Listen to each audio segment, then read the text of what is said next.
السلام علیکم ورحمۃ اللہ وبرکاتہ۔ ناظرین کرام، آج ہم آپ کو ایک ایسے پہاڑ کی سیر پر لے کر جا رہے ہیں جس کے بارے میں اللہ کے رسول صلی اللہ علیہ وسلم نے فرمایا کہ یہ ہم سے محبت کرتا ہے اور ہم اس سے محبت کرتے ہیں۔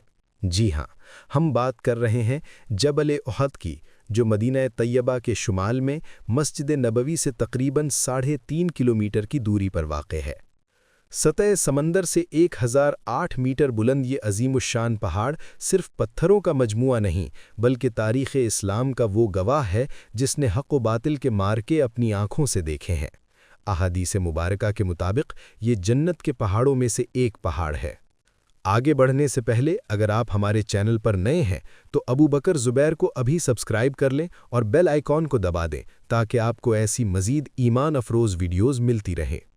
اگر آپ مسجد نبوی کے باب فہد کے سامنے کھڑے ہو کر شمال کی جانب دیکھیں تو آپ کو سرخی مائل چٹانوں والا یہ خوبصورت پہاڑ نظر آئے گا۔ ماہرین ارضیات بتاتے ہیں کہ یہ گرینائٹ کی چٹانوں سے بنا ہے جو زمین کے بطن سے نکلنے والے لاوے کے ٹھنڈا ہونے سے وجود میں آئیں۔ اس کا نام احد کیوں پڑا؟ اس کی وجہ اس کا یکتا اور منفرد ہونا ہے۔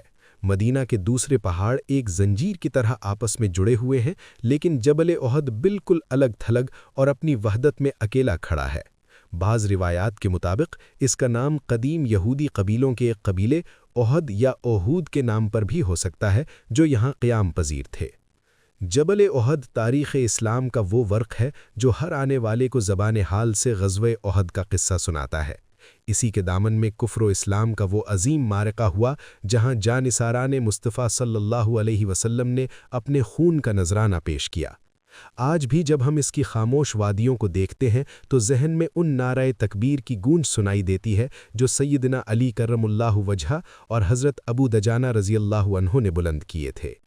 اسی خاک میں حضرت عمارہ رضی اللہ عنہا کا وہ کٹا ہوا بازو بھی کہیں دفن ہے جس نے رہتی دنیا تک کی خواتین کے لیے شجاعت کی مثال قائم کی۔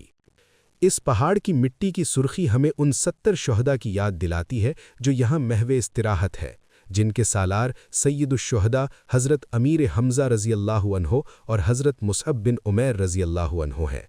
اللہ کے حکم سے یہ سب زندہ ہیں اور یہاں آنے والوں کا سلام کا جواب دیتے ہیں۔ اگر آپ کو یہ معلومات پسند آ رہی ہیں تو اس ویڈیو کو لائک ضرور کریں اور اسے اپنے دوستوں کے ساتھ شیئر کریں۔ ساتھ ہی ہمیں ٹک ٹاک اور انسٹاگرام پر بھی فالو کریں تاکہ آپ ہم سے جڑے رہیں۔ ناظرین، جبل احد کی ایک ایک غار اور گھاٹی ایک داستان چھپائے ہے۔ اسی پہاڑ کی ایک غار میں سیدہ فاطمۃ الزہرا رضی اللہ عنہا نے اپنے والد گرامی حضور اکرم صلی اللہ علیہ وسلم کے زخم دھوئے تھے۔ ایک مقام ایسا بھی ہے جہاں کفار کے حملوں کے وقت رسول اکرم صلی اللہ علیہ وسلم نے اپنے زخمی صحابہ کے ساتھ قیام فرمایا۔ جگہ تنگ تھی تو آپ نے حکم دیا کہ سکڑتے بیٹھ جاؤ۔ اسی مناسبت سے یہاں ایک مسجد فسح آج بھی موجود ہے جہاں حضور نے بیٹھ کر نماز پڑھائی۔ ایک دلچسپ اور ایمان افروز واقعہ حضرت انس بن مالک رضی اللہ عنہ سے مروی ہے۔ ایک بار رسول اکرم صلی اللہ علیہ وسلم حضرت ابو بکر، حضرت عمر اور حضرت عثمان غنی رضی اللہ عنہم کے ہمراہ احد پہاڑ پر تشریف فرما تھے۔ اچانک پہاڑ لرزنے لگا جیسے اس پر وجد طاری ہو گیا۔ نبی کریم صلی اللہ علیہ وسلم نے اپنا قدم مبارک زمین پر مارا اور فرمایا کہ اے احد، تھم جا، تیرے اوپر ایک نبی، ایک صدیق اور 2 شہید کھڑے ہیں۔ سبحان اللہ! یہ پہاڑ کی اپنے محبوب سے محبت کا عالم تھا۔ ہمارے فیس بک پیج کو لائک کرنا نہ بھولیں تاکہ آپ کو روزانہ کی اپڈیٹس ملتی رہیں۔ کمنٹ سیکشن میں سبحان اللہ لکھ کر اپنی محبت کا اظہار ضرور کریں۔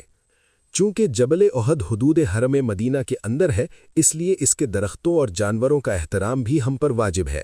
روایات میں آتا ہے کہ احد جنت کے دروازوں میں سے ایک دروازہ ہے، جبکہ جبل عیر جہنم کے دروازے پر واقع ہے۔ اسی لیے مدینہ کے باسی اس پہاڑ سے بے پناہ عقیدت رکھتے ہیں۔ حضرت زینب بنت نبیت اپنے بچوں کو احد پر بھیجتی تھیں کہ وہاں سے درختوں کے پتے لائیں تاکہ وہ انہیں برکت کے طور پر چبا سکیں۔ آج بھی لاکھوں حجاج اور زائرین جب مدینہ جاتے ہیں تو شہدائے احد کے مزارات پر حاضری دینا اپنی خوش نصیبی سمجھتے ہیں۔ یہ پہاڑ ہمیں یاد دلاتا ہے کہ دین اسلام کی خاطر کتنی عظیم قربانیاں دی گئیں۔ جبل احد کی یہ وادیاں، یہ چٹانیں اور یہ سرخ مٹی ہمیشہ پکار کر کہتی رہے گی کہ حق ہمیشہ زندہ رہتا ہے اور جانثاروں کی یاد کبھی نہیں مٹتی۔ ویڈیو کو آخر تک دیکھنے کے لیے آپ کا بہت بہت شکریہ۔ اللہ تعالی ہمیں بار بار ان مقدس مقامات کی زیارت نصیب فرمائے، آمین۔ اگلی ویڈیو تک کے لیے اجازت دیجیے، اللہ حافظ۔